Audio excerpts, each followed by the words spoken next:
Hey guys, remember the last time we did a review, the last video, we talked about wanting to come back, rather I talked about wanting to come back and do a review on a character specifically that kind of proved the malleable nature of Motu and what excites me the most about this toy line. Let's talk about Anti-Eternia He-Man.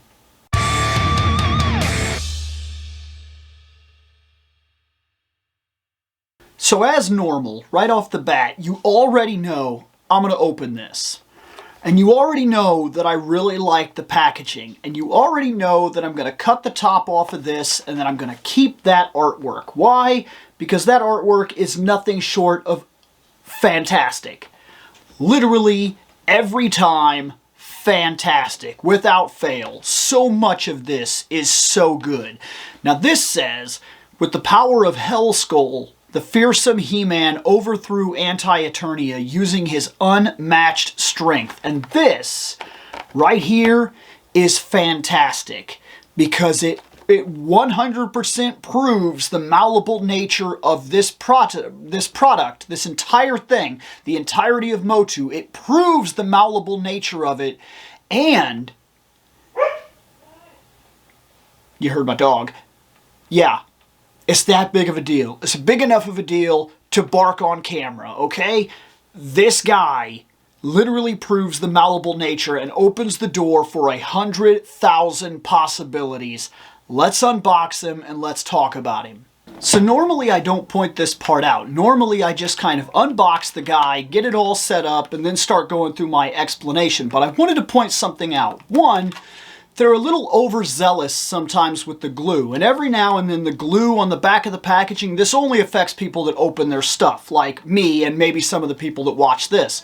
A lot of the people that don't open, you don't have this problem. But sometimes they're a little overzealous with the glue, and they can cause rips and tears in the comic book as you get it out. And that's not cool, because you want to read these comics. You want to get a small idea as to what the character is that you just obtained, and kind of, especially if you were a kid, as a kid, you would want to be able for your parents to take this out, give it to you, and you be able to read it. And for some of us, when we were growing up, not me, I wasn't into He-Man back then, but for some of us growing up, I'm sure it was a really big deal to read these comics over and over and over and over and over again and get storyline ideas. So that's not okay. They really got to find a better way to put the comics in, I think, personally. And talking about that, look here. They put the weapons in way better here than they did on the other figures. I definitely wanted to make notice of this, to say something about it, because every other one of these Origins figures that I've opened so far have had the deal where the weapons are just in like a little baggie. And I guess that's fine, but sometimes the weapons are like bent or kind of messed up because they didn't quite go in right in terms of with the character. And this time, all of this is taken care of right off the bat. So because of that, I didn't have to worry about anything. I just unboxed him, and he's perfect. And his weapons are going to be perfect. And that's a really good use of the inside blister. Really good use. Now let's open him up the rest of the way and talk about him. So enough about that. Let's talk about the figure himself. Look. This guy, and don't quote me 100% here, I'm going off of information that I'm just kind of remembering off the top of my head. I could do crazy amounts of research and things like that, but this is just the information that I kind of remember basically in passing, things that I've been told. From what I understand, Anti-Eternia He-Man was created because they didn't have the rights to, I think, the mini-comics in, I believe, Germany. And so what they did was they created a type of radio drama. I believe that's what this was. And then the radio drama played out for a while, and Anti-Eternia He-Man became a thing, and then all kinds of artwork and things like that was made, and fan customs and things like that were made over the years. And then slowly but surely, even though he never appears in the Filmation, even though he never appears in most of the mainstream Western comic books and things of that nature, even though he never makes an official appearance on any of the main stuff. He's not in the 2000X series. He's not in Revelation. He's not in the original series. He's not in either of the Funimations, be it She-Ra or He-Man in general. Like, it's crazy to me that this idea, because they had to make something up, they made something up, it was pretty cool, it was accepted by them, and then later on that information came over here, and we get a hold of it, and we're like, hey, that is pretty cool. And then before you know it, he's got a figure in the line. He's got customs. He's got an official release. He's on the market. He's a part of Origins. Look, guys. This is what I've been talking about all along. The malleable nature of Masters of the Universe is proven with one single character. This guy alone proves everything that I've been talking about. The thing about these toys is that every single one of them, first and foremost, is a character design with D&D-esque principles to tell barbarian stories. Fantasy, techno-barbarian stories. Barbarian techno-fantasy is what I've been calling it, because that's what it is. It very much starts off as a barbarian type of situation, fantasy and design like that, with Dungeons and Dragons and other kinds of ideas. And then it plays into the idea that there's all this technology, and then it starts playing into the ideas that there's alternate dimensions, magical creatures, all kinds of things like that. And as these characters permeate the universe every time we tell the story, be it in comic books, be it in media like series and shows, be it in newspapers, be it on literally the shelf that you put together, every time you tell the story is different, but the story is acceptable. And the reason is because Motu is an incredibly malleable property, and it has been since day one. Since day one, they created the characters off cliches. They were like, He-Man, yeah, that works. Yep, barbarian dude. And then as they went on, they were like, we need a female. What are we going to do? Oh, we'll make this one girl, and we'll give her a piece of armor, and she can be two different characters. There's got to be a girl in it because there's got to be some kind of drama for the boys to play out. Okay, that's fine. What else are we going to do? We need some other stuff in here. And then before you knew it, they crafted a couple of ideas. A beast man, a skeleton face dude, and then they were like, so what is all this, like, how are kids going to know the story here? And then they were like, oh, there was this mini comics.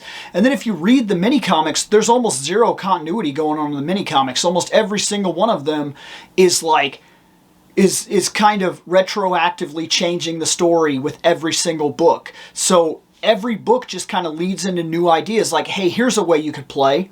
Or you know what, better way, here's a way you could play, or better yet, maybe you enjoy this kind of idea. You know what they're missing? They're missing like really crazy cool vehicles. So here's a thing, and they can play with that. And what's the storyline for that? It's alive, or whatever. And then later on they're like, no, it's a piece of technology, and blah blah blah. And they just keep playing off this concept, and then of course He-Man and Masters of the Universe pops up, and they get all this continuity, but it still wasn't, because the same time that series was playing on TV, they were still doing mini comics, which was not fitting what was happening on TV, because the characters they were introducing would be characterized differently, or would be more dark, it would be somehow different, and we just accepted it. They just played off the idea, because from the very beginning, all of it, was a simple idea. Barbarian techno-fantasy. Go play. Go play. That is perfect. And it's what makes the line so intriguing to me now, is that as I discover new characters and new ideas, none of these characters, absolutely none of them, have their feet in the cement. Every story that is told is up for debate. And every story that is told is something that you can like or dislike and enjoy in different ways. And it doesn't demean the canon of the next thing, because you don't have to worry about that so much when the entire basis of these things were designed where basically certain aspects have to take place. Skeletor's a bad guy. He-Man's a good guy. We don't necessarily know the background origins of either one. Most of the time, most all of the time, He-Man is also Adam. But not all the time, no. Sometimes he's literally a barbarian guy that wandered out of the forest. And yes, I know that classics kind of tried to pull all continuity together and make it all like solidified and say this is the storyline, but even they were off on ideas. Even they were contradicting themselves at different times and then trying to play really hard into the 2003 or whatever continuity, the 2000X continuity, and not always being very successful, and then going on and trying to do other things with it was a toy line. It was a toy line that released toys that had cool ideas behind them, and for the most part, unless they were specifically going after an idea, like, hey, this is a Filmation character, that's what they were. They were what you see. And it was up to you to fill in the gaps and either like or dislike said characters and be into said things and not be into said things and kind of set your own foundation for the stories that you liked and the stories that you didn't like, and understand that every single time you hear the story, just like every single time you play D&D, it's going to be a different story. Even if you reused the same characters, it'd be a different story, because that is the nature of fantasy storytelling. It's right here. It is right here in all of its glory. And this guy right here is exactly what I'm talking about. The idea that he doesn't even belong here, and yet he belongs here. He's been generally accepted as part of the canon of toys to be brought in and be a thing, and yet he's never appeared in any mainline physical canon. He's not in any of the shows. None of them. And where does a property like this make its home? One could argue, probably TV. But then you got to ask yourself, which one? Which one is the main continuity at this point? Which one is the definitive continuity? You get to pick that. You get to pick that. There are changes that were made in Revelation that change the ideas. And I can choose to say, this is my continuity. It's what interests me the most. It's what I'm running with right now. But you can stick to Funimation, and guess what? There's absolutely nothing wrong with that. And the absolute basics of the series remain the same, so everybody can be a fan and not worry about it. It's very comparable to Batman.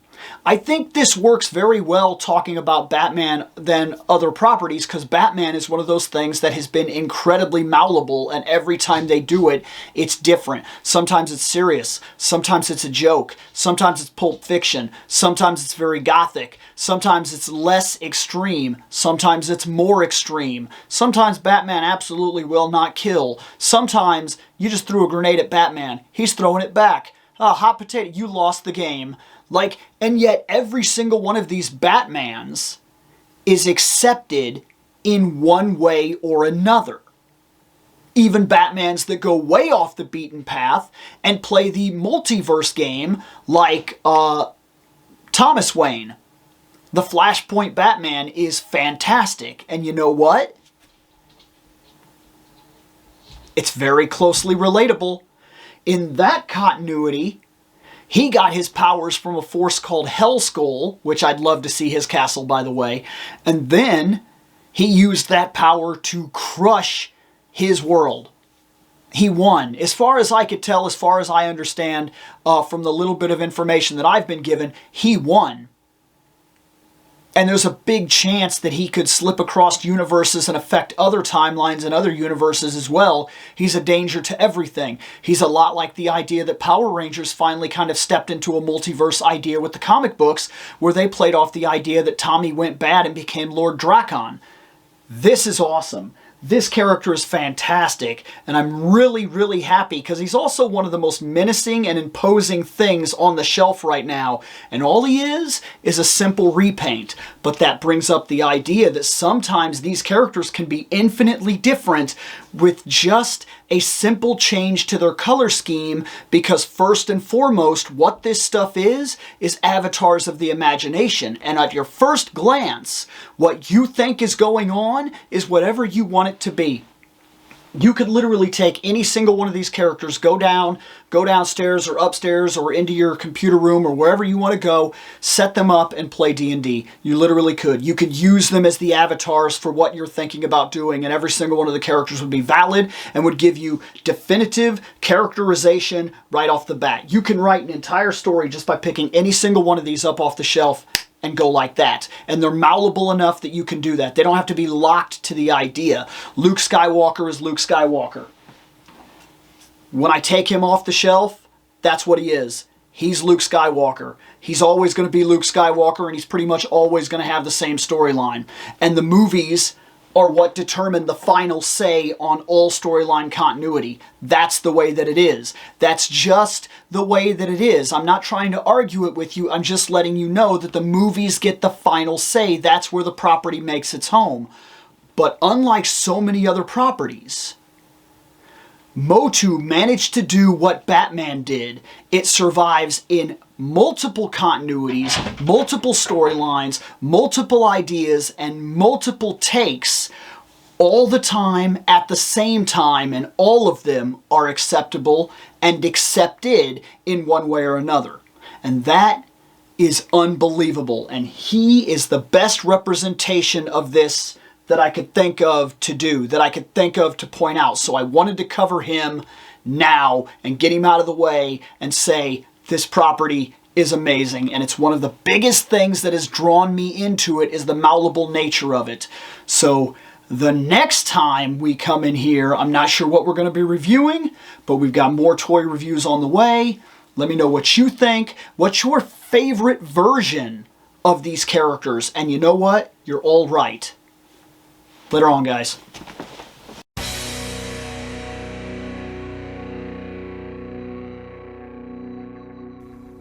I have spoken. Take what you will from it.